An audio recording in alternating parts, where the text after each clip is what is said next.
Ngayon, tapos ko nang gawa ang 4 na strips at magbukas tayo ng isang apps tulad ng YouTube. Ayan, boss, bigla na lang bumilis. Smooth na wala ng lag. Tingnan mo.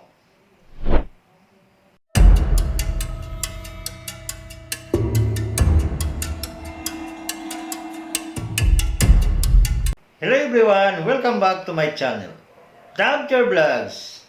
Sa video na ito, i-share ko sa inyo ang simple at effective tips and idea para tumagal ang battery ng inyong cellphone at maiwasan ang mabilis malubat. Napansin ko sa trending analytic ng channel ko na marami ang naghahanap ng solusyon tungkol sa battery problem. Kaya ito ang topic natin ngayon. At bago tayo mag-start, don't forget to like, subscribe para sa marami pang tech tips and helping solution. Step 1. Bawasan ang brightness. Swipe down the screen, lalabas ang control panel. I-slide pababa at mabawasan ang liwanag. I-tap natin itong control panel at i-slide natin pababa para mabawasan ang liwanag. Kapag mataas ang brightness, mas mabilis kumain ng battery ng phone. Kapag binawasan mo ito, mas matagal ang battery at mas hindi iinit ang phone. Step 2. I-turn off ang hindi ginagamit. I-swipe natin pababa at i-turn off natin ang data. Itong wifi. Turn off natin. Itong location. At ang wifi ginagamit ko, hindi ko siya i-off. Step number 3. I-close natin ang background apps. Kapag maraming naka-open na apps, hirapan at naglalag at minsan nag-iinit pa ito. Ang gagawin lang natin ay i-tap lang natin dito sa baba ang 3 dot at i-swipe natin ito pakanan para makita natin kung gaano kadami ang apps na nabuksan. So, ang gagawin lang natin to, i-tap natin and then swipe pataas. Yan. I-tap natin, then swipe pataas. Swipe up lang natin lahat yan. Para hindi na mahirapan ang ating memory na mag-process sabay-sabay. Ganyan. Ganyan lang ang gawin natin. Yan.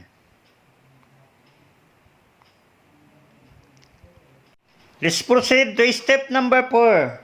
Enable battery savers. Power saving mode. Ang unang gawin natin, i-tap natin ang settings. I-tap natin ang battery. Kapag naka-on ang battery savers, nilimit niya ang background, apps, brightness at performance. Kaya makatipid sa battery at tumagal gamitin ang phone mo. So, ang gawin natin ay i-tap natin ang advanced setting. At makikita nyo, naka-turn off ang battery saver. Kailangan itong i-turn on. I-tap natin ang battery saver at i-turn on ito. Ganyan, para makasave tayo ng battery at tumagal malubat ang ating phone. So ngayon, after ko ginawa ang 4 na steps, magbukas tayo ng isang apps. Yung YouTube. Tingnan natin. Ang bilis nang mabuksan. Ganyan, oh. Ang bilis na. Hindi katulad kanina na ang tagal. Ganyan. Di ko akalain na bigla lang bumilis. Ayan, boss. Kanina, nagsimula ako ng gumawa ng 4 step is 44%. Ang battery ko. Pagkatapos kong gawin ng 4 steps, is 44 pa rin. Meaning, nakasave na tayo ng battery. Yan, makikita nyo? Hindi agad siya bumababa kahit ginagamit. Ganun lang kadali kung paano pabilisin at patagalin ang battery ng phone.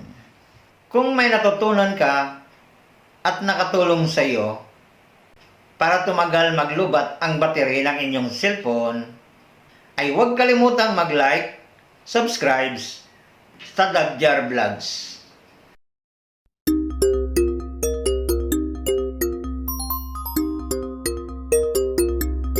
And feel free to comments, suggestion, and question para mas mapabuti pa ang channel natin.